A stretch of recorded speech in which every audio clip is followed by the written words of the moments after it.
Second thing is marketing, just some information on digital marketing.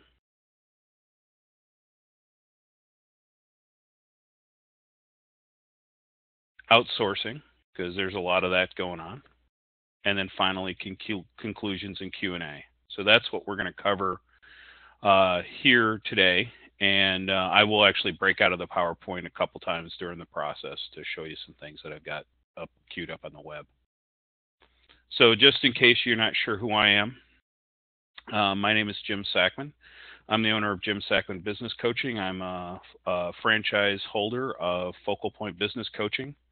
That picture of me is actually taken back in the AFC headquarters back in the day. God help you if you can read it. I've got about 30 years of experience in corporate product development, strategy, marketing, and sales. I hold 4 U.S. patents. Several other patent applications have been filed under my name.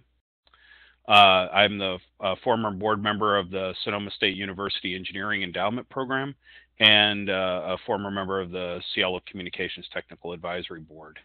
And my primary job today is I'm a certified business coach and sales trainer with Focal Point and Brian Tracy International. So one of the things that we talk about a lot is Brian Tracy. And Brian is the founder of Focal Point and the chairman and CEO of Brian Tracy International. He's an authority on organizational development, professional development. He runs a very large-scale training organization, does consulting for many companies, both large and small. He's a globally recognized speaker. You know, one of the challenges we have is getting onto Brian's calendar. So, for example, he had a Google Hangout yesterday that I hope some of you had a chance to attend.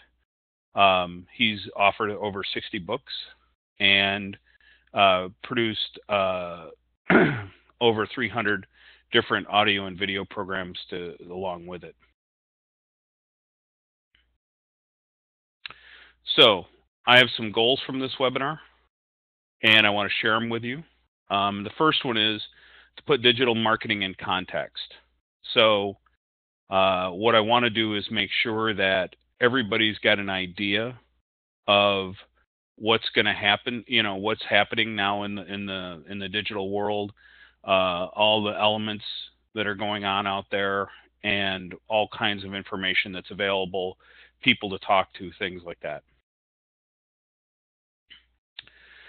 I want to make sure that everybody's clear on at least today's current state of digital marketing and what's going on. And when I say digital marketing, I truly mean marketing via the internet, but there's a lot to that. And so I call it digital, meaning it's computer generated and everything's done via technology. And my third goal is to help you have a clear path and a plan for your business and what you might accomplish using the technology. And then my question is, what are your goals? So when you sit back and take a look at this topic, one of the things I'm hoping you'll do is take a listen to your own mind and say, here's what I'd like to get out of the session. And if you don't get it directly, ask a question or give me a call or send me an email and let me know if there's some question or some objective that you've had that hasn't been obtained. Okay, so marketing is a pretty big topic in the world, and at Focal Point we teach the concept of the marketing pantheon or Parthenon, which by that, if you look at the Parthenon, and there it is, that's the Greek Parthenon, that's a picture of it. It's a building supported by lots of columns so that the stress is spread out. So I want people to think about having multiple channels, and even within digital marketing or internet marketing, there are multiple channels, each of which require different resources. And by resources, that means time or money, applied to a different technology, a different channel, a different method. So, for example, if I think about print media, if you created a print ad and you run it in the newspaper, it takes money, but once you've created the ad, you don't have to recreate it. So there's not a lot of time on it once you've created the ad. Whereas something like a blog, which is a digital technology, you're going to write a new blog periodically, so it takes a lot more time, although there are many free publishing mechanisms which allow you to send it out to the world, so it doesn't cost a lot of money. So there's different resources that are required in different amounts to use these different technologies and choices. They also have different scalability.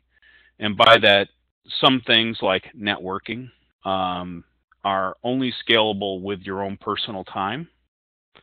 Others are scalable at different rates with print media and with digital, highly scalable and across the global channel. They have different conversion rates. So cold calling, as an example, has a very low conversion rate. So when you call up people cold, your chances of creating a client from that are pretty low.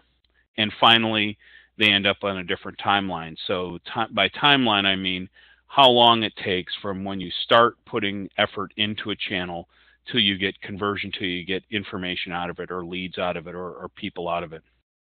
So what I want clients and prospects and people to think about are having a range of solutions that have different criteria across all those channels, all those capabilities, so that people can have an entire portfolio which has a high mix of outcomes going on at the same time. So networking or referral marketing might have a very high conversion rate but take a long time. Direct mail or cold calling might happen very quickly but have very low conversion rates. So if you can arrive at a good mix, then you've got a solid path forward for your business. Now, when we talk about all this, we talk about marketing and marketing activities in really three paths or three ways. One is branding, and branding is awareness and attachment of a value to your company. And the way I describe that to people, because I think branding is probably one of the least understood aspects of marketing, is taking your ideal client, your products and services, your unique value proposition to the client, and look at those in the viewpoint of your client and give them a message that resonates against those three elements. Why would your client want to buy your product? What are you delivering that's unique to them? And what value does it have to them? Not to you as a company, but to them as a customer. And it takes time to build. What you can do in marketing is make people aware, and you can attach a value to it. But in the long term, to make a brand highly valuable, you need to execute against your branding values to make it work. Second one is lead generation, or generation of interest in products and services, activities which get people to want to talk to you about buying product from you. Pretty simple. And then lead conversion. So that's the transition of a prospect to a customer. And the idea there being the higher lead conversion you can get, the more efficient a marketing channel is, the more efficient an activity is. And all of these things add up to what happens in marketing. Those are the only three things that really occur in marketing. So, digital marketing. Everybody needs to be doing something on the web. I can't imagine a business today that's expecting to grow and have any kind of business in the long term that isn't going to have some presence in the web. Most people will at least have a website, and that's probably not sufficient anymore. But you need to have think about how you're going to participate and how you are participating in the internet. And really, that's the question. How should you be doing that? And then if we go back to who is your ideal client, Where do they get information? How are you going to provide them information? How are you going to talk to them via this path? Those are the questions that you need to be thinking about in terms when we talk about the different aspects of digital marketing. That's where it's going to drive your choices, drive your activities, drive your systems to be in place for you to talk to your customer. And then finally, or what's next, overall strategy. You've got to have a strategy in marketing. In other words, you've got to figure out how you're going to address people, who you're going to address it, how much money you're going to spend at this, what are the messages you're trying to get out, all that whole overall context, time frames.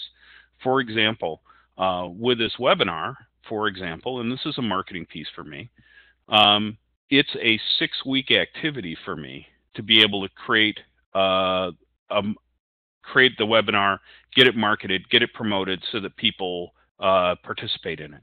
And that's the amount of time it takes for me just to do one webinar. To do a cold calling campaign or direct mail or any other activity, a trade show, it takes weeks. So you've got to have a plan, a calendar for a period of time, whether that's quarterly or annually. You need to have a plan. So the next problem is a lot of the things that are going on in the internet today are new and have challenges. So do the skills that you have in-house match the needs that you have going forward in marketing across the internet?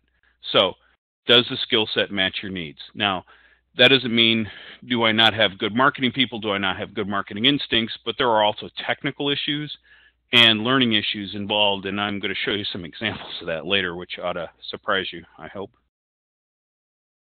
And finally, you need to focus on the ROI, not the technology.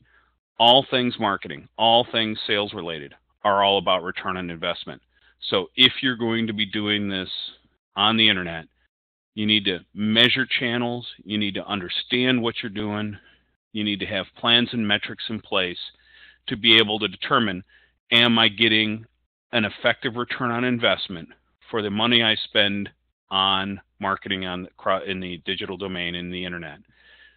A lot of people have sent me notes asking me, hey, can you get me 1,000 likes or 1,000 Twitter followers? And the answer is, yeah, but so what? And really, that's the question is, how many people are going to become customers for you? How's it going to impact your top and bottom line by doing marketing across the internet in the digital age? So, digital marketing. The basic, of course, is websites. And, everybody's got one. And almost all digital marketing strategies, the entire goal of most digital marketing strategies are to drive traffic to your website.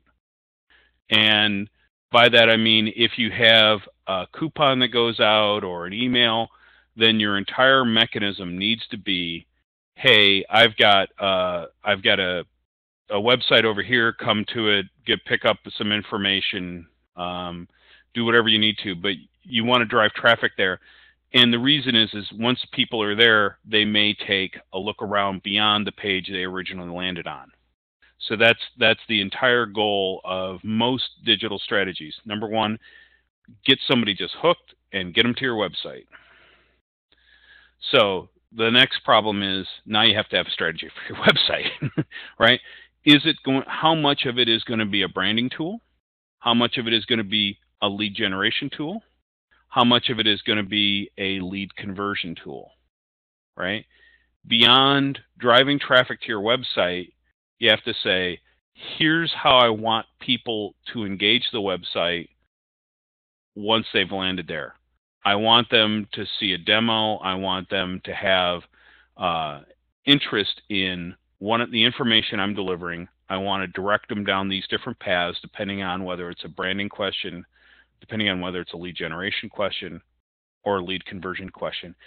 And that will have you tailor your website in different ways depending on how you plan to use it to talk to your customers, prospects, even your competitors, everybody else out there that can look at your website.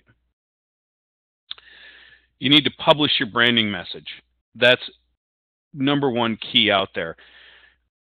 The question is, how do you do it? How do you link it to what you do? How do you do testimonials? How do you show the values? How do you communicate? Where are you in placing that message on your website? Publish the website. Plan for lead generation. So how do you do lead generation with a website? A couple of very strategic, obvious ways are things like landing pages. So if you sign up for things, like all of you went to Eventbrite and registered for a ticket, that's a landing page, and you entered information. So when you do that on your own website, you can have people register on your website, and therefore you have contact with them. They did that for a reason. Generally, that means there's going to be some sort of relationship of information that they want. Therefore, there's at least some amount of interest in your products and services. That's a great way of doing it. One of the best ways of doing it is including that with a download. So for like me, that maybe is an ebook from Brian, or a white paper, any kind of information that you can give people that are downloads. I know you've been to websites where they basically ask you for information to send you a download. Again, that's a lead generation tool. So you've now connected, once you have that, you've connected people, interest to your products and services, all the way down into it, and you've been able to collect information. One of the things that you'll see at a lot of companies is a chat interface for real-time lead generation. And what does that mean? A lot of times when you go to websites, you'll get a little box that pops up and says, hey, would you like to talk about our products, our services, what we do, how it can work for you? Do you have any questions? All of that is real-time lead generation, because now you've had a person at least ask a question about real-time. Is there information I can provide you on our products and services? Are there questions I can answer? All that is good lead generation. Now, that is going to work generally in larger companies, or if you outsource for it. But there is a lot of high value that could come of that, because once you've engaged that customer right there, real time, you get a chance to provide them information and potentially convert a lead to a customer. And finally, you need to provide good information to improve lead conversion.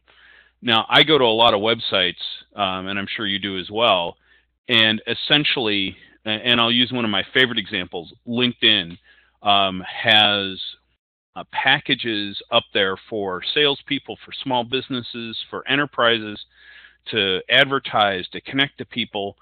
And when they first put it up there, I started looking through it, and I was trying to figure out which package might be appropriate for me.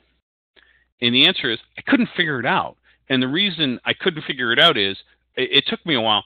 They actually have only 3 or 4 packages, and what they do is they basically just title them different ways. So if you go to LinkedIn and you look at their actual packages, you'll find out that the pro package or the premium package is the same for the small business as it is for the salesperson. They just essentially target and marketed it different.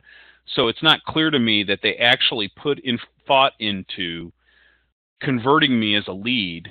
You know, how are they targeting me, other than changing the name of the link I clicked to essentially go do the same thing with them.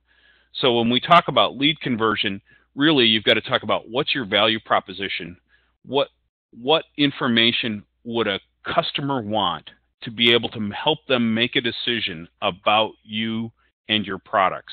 Is it information about you and your customers, testimonial type information, or is it features, functions, benefits, all those kind of things? You have to think through, if I'm a customer, what information would I like to get out of a website that I can do offline? I don't have to interact. I can save my time. I can do it at my leisure to be able to help sell your products and services. Now, really, this is where things are headed now, content marketing, providing useful information to prospects and customers. Generally, these are not considered. There's an old style with this, which is not as popular anymore, where people would do product reviews, comparing their product, paying a testing lab, for example, to compare your product against other people's products, and lo and behold, yours always shows up better. People find that rather not as useful anymore. And so when it's useful product information to customers and prospects, it's all about whatever your products and services are. Is there general industry information? Is there technical information? Are there industry challenges, regulatory challenges, things that are going on in your industry that you can tell your customers about that will help them make better decisions about their business in the future? And really, that's what content marketing is. And all of that is somewhat independent of your business. Now, the goal of this is to turn yourself into a trusted advisor. So when you're selling to people, when you're talking to people, the entire goal is that they can look to you to give them good advice in your area of specialty about the goods and services you sell. So you don't walk up and you give them a sales pitch on your products. You're actually giving them, here's some real information that virtually anybody will agree with. Now, that doesn't mean you can't give them opinions, you can't give them viewpoints, but you need to give them factual, rational information and not something that's slanted just for you. Now, here's something that's really important. The utility of the information is judged by the reader, not by the writer. And this is something that a lot of traditional marketing people have trouble with. When you're doing marketing messaging traditionally, you were always sending out, it was like a drumbeat of information about my product. Here it is, this is why you should buy it, here's what we're doing. And when you're talking about content marketing, you're really talking about something, even if, I love the ad. One of my favorite versions of this is the little ads that Flo does for Progressive Insurance. And one of their little content marketing pieces is they go out there and compare their rates against those rates of their competitors. And in one of the TV ads, and I don't know if this was always true, they have one of their competitors being cheaper. So that's a content marketing. Useful information. I've been able to provide you quotes from multiple companies. The results are neutral. Look, I said a competitor's cheaper than I am. And therefore, if you think about your reaction to that commercial, you probably then took a step back and said, oh, they're honest, right? And that level of trust is what came out there. And the information that they got and that the reader got from that was rate quotes from multiple companies. So it saved them time and money and energy in getting, information out of multiple sources. So it had utility to the reader. It was considered neutral, and therefore added trust value to the company. Okay, all of these things, blogs, newsletters, podcasts, white papers, they provide 24/7 lead generation. So this is what the beauty of this is it's highly scalable. Once you create the marketing piece, once you do the digital work, it scales essentially infinitely. Now that's great news. The downside of it is it's not highly targeted. So for example, I have people following my blog that are in Africa, not somebody that I'm likely to sell a lot of business coaching to. But hey, it is what it is, and if they find the information useful, that's great. And that's the way you have to look at it. So you're not going to do is only send out the information to your ideal prospects. You're going to send it out to a much wider audience with the hope of influencing everybody and building your brand, building your leads, and hopefully in all three ways also adding lead conversion because they trust the information you send to them. So this is a highly scalable mechanism, not highly targeted in most cases. So another one of these is our webinars and events. Hey, look, this is a marketing piece for me. And why so? Hopefully my goal for this on the marketing side is that you see I've got value, and whether you become a customer or client, you may run into people that need my products and services and might recommend that they talk to me. And that's all I'm hoping to get out of this. I'm not expecting anybody to call me up and say, "Oh my God, Jim, I need your services right now." Uh, that's not what I'm expecting to have happen. But it is that kind of a system. Webinars have advantages and disadvantages over workshops, and I've done workshops in the past.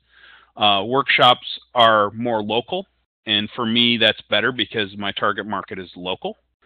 The downside of them is they cost more money. They're actually harder to plan and work because you need things like event insurance. You need to rent a room unless you've got a room. And the other thing is, and I know many people that I've talked to about this webinar are going to attend it later. They're actually not here, but they've asked me to send them the recording, and all I asked for people to do is register so that I knew who to send it to. So everybody here, I'm recording this. They'll get a copy of it. If you think you got anything out of this and somebody else might, you can feel free to send it on to anybody else. That's what it's for. And hopefully people get a good feel out of it. So the webinar, the other good news is it's cheaper. So for me to do this, I'm using Join.me. Join.me is $20 a month. You could go to GoToMeeting or go to or WebEx. Those are like $45 to $50 a month, and you can do all kinds of things. So in a room, typically for an hour, it's $25 to $50 for a small room that we would need for this size event, and then I need event insurance and all the other things. So all of that, it depends on what you're doing, what you need, how you're getting there. But all of these things can help your customers and eventually provide content to them that they might find useful in the future. Something really important. I try to put on an event once a month, whether that's a workshop, a webinar. I actually co-sponsor webinars with other people. So I did one with Michael Mills with Business Design Corporation 2 months ago. So, it was his topic, his thing, and I like what he does as a business. I think it's useful for people. So essentially, I promoted his webinar to my audience and helped them do that. So I've got a regular schedule for events.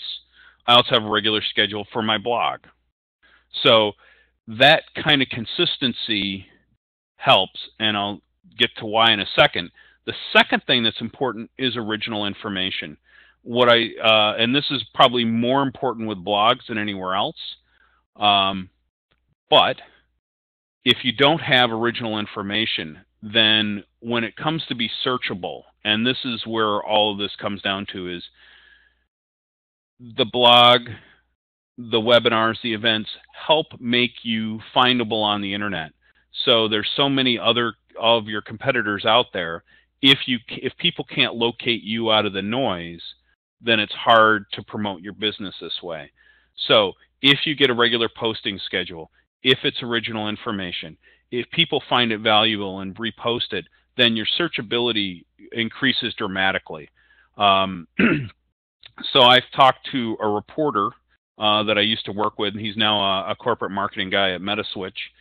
And he told me basically, if you're going to do a blog, don't expect any significant traffic until you're at 100 blog posts.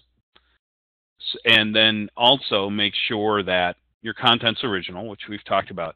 And for me, because of my business having a lot of local content to it, he said you need to make sure that you've got local content in your blogging. So if you look at my blog schedule, and I've posted this, Monday's all about business issues, Wednesdays are about Sonoma County, and Fridays right now are about net neutrality. Mostly because there's so much stuff going on in the world on that topic. I feel obligated to post information about it since I happen to know, and there's a lot of misinformation about what's going on out there. So that's what's going on, and that's how you create a following out of a content marketing. So social media is sort of the next aspect of this, and in the grand scheme of things, it's relatively recent, right? And by that I mean, social media started in particular as a way for people to connect and not really a way for businesses to connect to people. And really, I think we're all still figuring out what's the right way to use social media to market your business. It's huge, and let me give you an example of one of the changes that's going on right now. Is that Google is changing your searchability level based on your participation in social media. So if you have no participation in social media, at some point you will lose searchability, and that's bad. So what you want to do is maintain your to maintain your searchability, you've got to have at least some value of social media in your marketing scheme. It's great because it's push content. Essentially, once you've gotten people to connect to you, you can push out content. You can do it regularly. You can do it every day. You can do it every hour to anybody out there. And so you can put out messages all the time. And that's great. The downside of it is it's also highly noisy. So for readers, it's highly noisy. I mean, I don't know if you've looked at Facebook or LinkedIn recently, or do Twitter. If you do any of those things, you can get overwhelmed with messages. So you need to be careful with that as well. Now, each of these channels has their own demographics, and by that I mean, who's really paying attention to those channels. And that's a huge problem for many companies because, for example, if you're in a business-to-business professional service like mine, yes, I have a corporate Facebook page. No, I don't expect anything to come from it. And the reason is essentially, even though my clients, my ideal prospects have Facebook accounts, they're not really looking for me to be involved. That's not where they're looking for me. So for me, the most important one is LinkedIn, right? That's my most important social media channel. The second most important is WordPress, because that's where the primary site for my blog is. And those are my two primary sites, and everything else is sort of secondary to that. And so depending on your business, depending on who your customers are, you have to take a step back and say, where do they want to search? Where do they want to get this information? How do they want to receive it? How do they want to interact with it? So it's a very customer-focused view of where you put information for them to be able to receive. Now, in addition to that, each one of these channels has their own complexity. Now, we've got a social media strategist named Frances Caballo in my B&I group, and she's told me that if you are following a company, that unless the company is advertising on Facebook, and this is a Facebook-specific comment, that unless they're advertising, that your chances of getting an update from a company that you're following is very low. And the reason is, from Facebook's standpoint, of course, they want people to pay for advertising on Facebook. So each channel has its own rules. Each channel has its own audience, and you need to be really clear on what you're going to do there. Because very much like that, like with content marketing, you need consistency. So posting a Facebook comment or a Twitter comment once a week is probably insufficient to make a sufficient dent in something to be valuable. And that's the other thing you need to do when you look at each of these channels is, how often do I need to interact with it? How much time resources, how much money resources am I going to be spending in each of these different areas? Because if you're going to be doing let's say you're in a consumer business, you've got a retail shop or a restaurant or something like that, and you want to publish, updates every day. Okay, so you got to publish updates every day. If you're not going to do that, then you need to hire somebody who will. Very much the same way with content. If you're going to write white papers and publish them, or you're going to do blogging every day or every third day, then you need to have a schedule. You need to have an editorial calendar, and you need to be aware of what you're doing. Additionally, your goal here is selling a story. This is all storytelling 101, and you need to understand if you've got a story, just like any other story, you ought to have chapters, you ought to have arcs. So random posts that don't link to your brand are not as useful as stories that derive from your brand. So if you've looked at my blog at all, and you can or can't, it's up to you. I don't care. I'd like you to read it.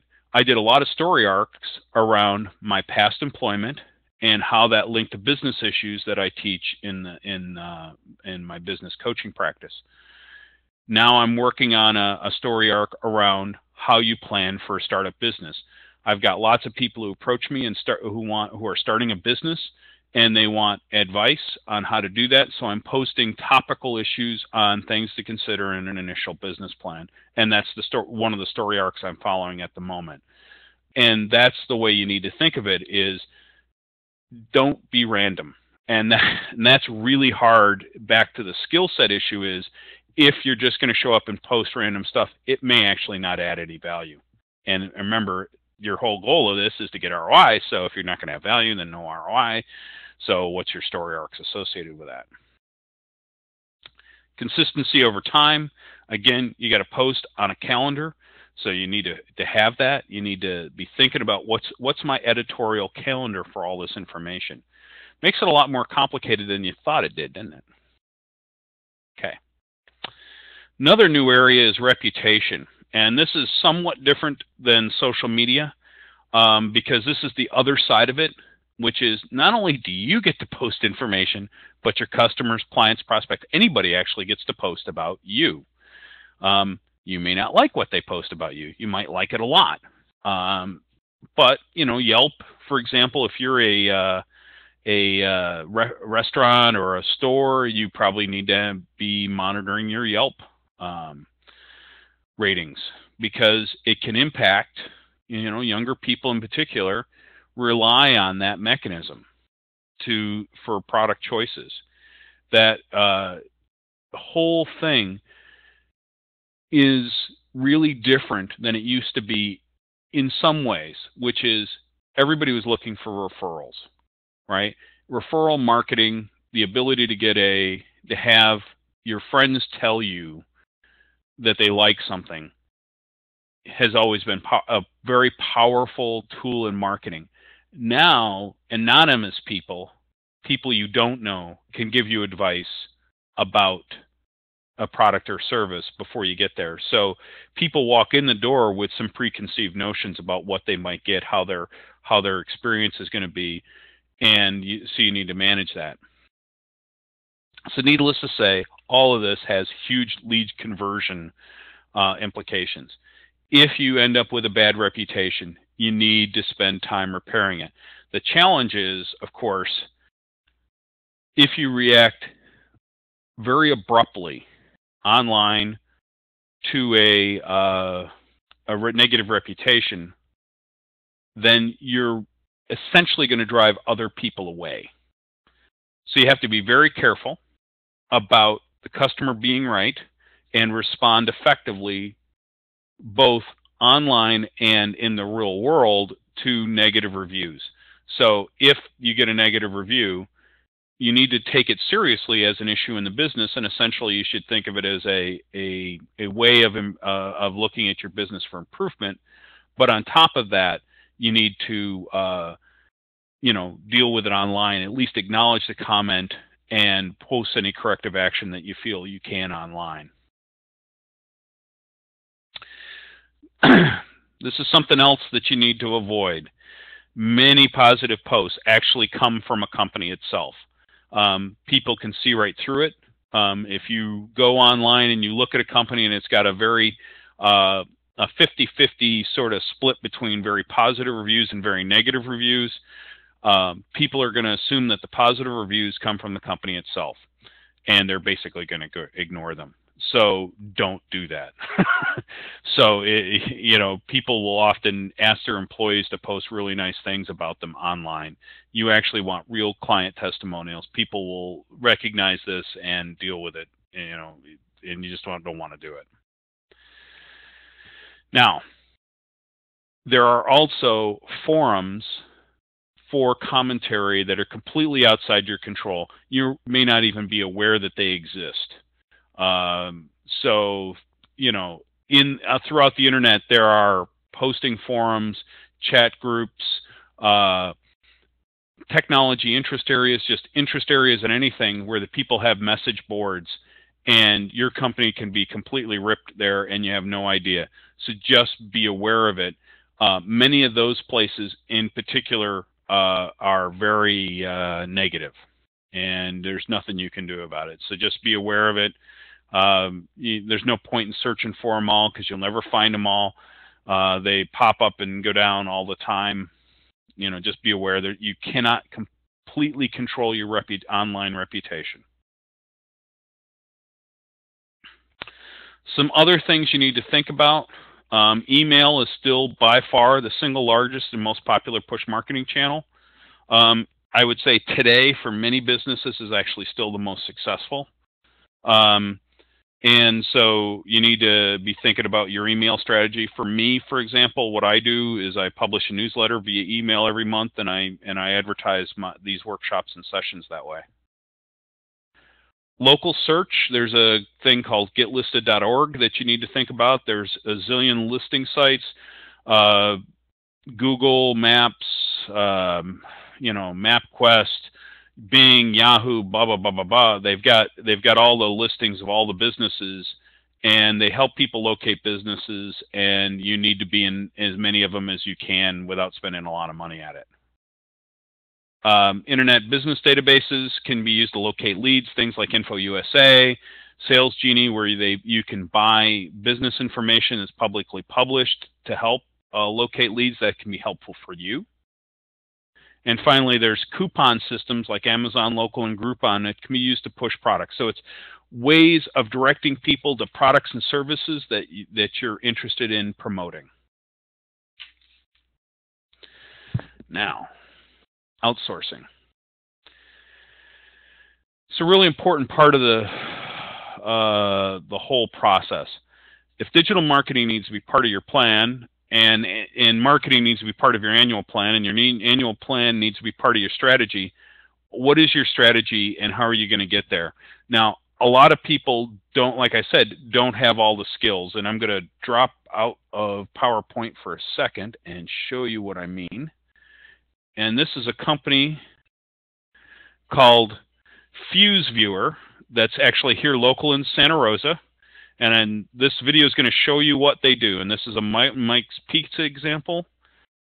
And I think this is pretty cool. So I wanted to show it to you. They've been around for a while. They're not the only people. But this little viewer allows you to click through to a website. You can download videos. They can have people that chat about things. And so if you think you can make something like that, there you go. Even they've told me that it's difficult for them to predict all the time when they're going to have something that works or doesn't work inside their system. So my point of that is you are not always going to be able to do this all on your own. So number one, do you have the time? Again, a lot of these things take a lot of time. So my blog posts, I tell people it takes me about 2 hours. Now, it doesn't take me 2 hours to do the actual individual post. That's not what I mean by that. What I mean is the blogging takes 2 hours because I have to think about what I'm going to post, then post it. The posting and editing, and I'm self-editing, it doesn't take very long. It's actually thinking about the story arc, the next angle in the story arc, how I'm going to go. I don't pre-write a lot of it, so it takes me some time to think about it. Second one, do you have the skills? If you looked at that example from my friends at FuseViewer, you can see that there's technology involved and skills involved, even in writing. Writing is a skill. So if you're not personally a good writer, not have great skills, then you need to think about hiring somebody to help you with this. Separate from that is, do you have the knowledge? So the technical skill around it is one thing. The second thing is, this industry changes all the time. my friends at WSI Marketing, Ken and Ryan Kelly, I met with them yesterday, and they told me that the latest set of Google changes in searchability, in the last year, there were about 600 changes in searchability. So just knowing what you know today, this is not a static environment, and therefore what you're doing 2-3 years from now may be very different than you're doing today. So it's not just, do I have a skill in marketing, but do I know this channel? How well do I know this channel? Do I have the time to manage this channel? How am I going to go about all this? This is a big job, and so are you the person to do it? So if you don't have the time, if you don't have the skills, if you don't have the knowledge, then you need to plan to outsource. And that is going to lead me to, okay, so now you outsource. Who do you outsource to? Frankly, I don't care who you outsource to. I mean, I think there's different people for different situations. The way I always treat outsourcing is I always ask people a couple of questions in general, which are, how many, how long you've been doing this, what's your skills in this. So you interview people and you get testimonials, and you ask them how many equivalent kind of companies you've been working with in this area, all the usual kinds of outsourcing things. It's no different. This kind of outsourcing is no different than anything else, whether it's IT, whether it's, cleaning, anything. But you need to have goals. And that's how you're going to control your outsourcing. You need to set up measurements and goals. So likes, views, followers, shares, and the other metrics are very visible, but those are not the ones you care about. What you want are business metrics and return on investment in particular. So cost per lead is important. Conversion rate is important. All of those things where you look at this like any other marketing channel. If you've got print media, if you have broadcast media, if you have referral marketing or networking, whatever you do, how much your cost per lead, what's your conversion rate? You can treat these channels just like those channels. And digital marketing tools have lots of detail available, and I'm going to show you a couple of the things I use and the kind of things I get out of them. So this is Mailchimp, and it's what I use to send out emails. And this is my March newsletter. Then you can see I've got open rate, click rate, how many people open, how many clicks, how many unique clicks, clicks per unique open, 24-hour performance. Here's the subscribers with the most opens, where they came from. Now it only gets it down to the country, but I could even go in here and it will tell me exactly who clicked this link.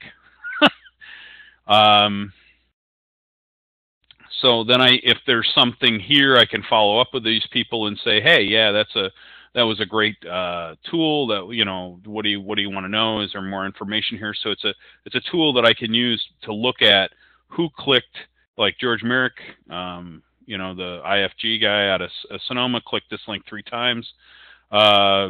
No idea. I'd have to look at the article and see what it was, but there you go. So I could call him up and say, hey, George, so what interested in that article? This is WordPress. This is what's going on today. This is, and I picked the views all time. There's not an article that I published today, so there's not many views, but you can see, you can get all kinds of information. What countries people are from, where the people came from, what they clicked through, what posts, what pages they were looking at, what search engines they were using, what search engines terms they were using to look at. So there's lots and lots of information that you can get from your tools to tell you about this. And different tools have different capabilities, but the important thing here, I think, for everybody is, if your partners that you've got in outsourcing are not giving you metrics around how this is working, then there's probably something wrong, because all that information is available, and as you can see, in gory detail. And if I went to, and both of those tools, by the way, Mailchimp and the WordPress blog tool, are free. Those are free tools. So it's not like I'm paying a lot of money to get all that information. So if you're going on professional tools, if you're going on ones for which you're paying a subscription fee, you ought to be even getting more, right? Because if you're not, then you're probably not getting value for your money. And that's something you need to think about when you do tools, and you need to make sure that you've set up goals for people that match what the capabilities are. And then you need to set SMART goals. So we're going to talk a little bit about that. SMART goals are goals that are really important from the standpoint that they're the highest value type goal that you can have. So a goal might, an example of a regular goal is I'd like to run a marathon, right? Or a better SMART goal is I'd like to run a marathon this year with a finish time of under 4 hours, and that's a much better goal. And the reason is a goal like I want to run a marathon, it's specific in that it tells you what you want to do, but it might be 10 years from now. So the first part of it is it's specific. You need to know exactly what the goal is. There's a metric tied with it. So the best goal I've ever seen is when we were at AFC, we wanted to push more DSL. So we said we're going to put quotas out for people to equate to a 4x uptake of DSL ports on an annual basis. Now, that drove a lot of activity inside because, in fact, there were challenges with that from the sales group, but at least they got to the point where then the sales team could give us feedback on what their issues were with meeting that goal. So specific, measurable. So you've got to be able to measure it. So for a marketing piece or a marketing channel, how many clients am I getting through that channel? What's my conversion rate on that channel? If you're not getting the value out of it, then you need to stop doing it. Aligned with your values. So it's really important that, especially from a branding standpoint, that you don't do things that are outside your brand.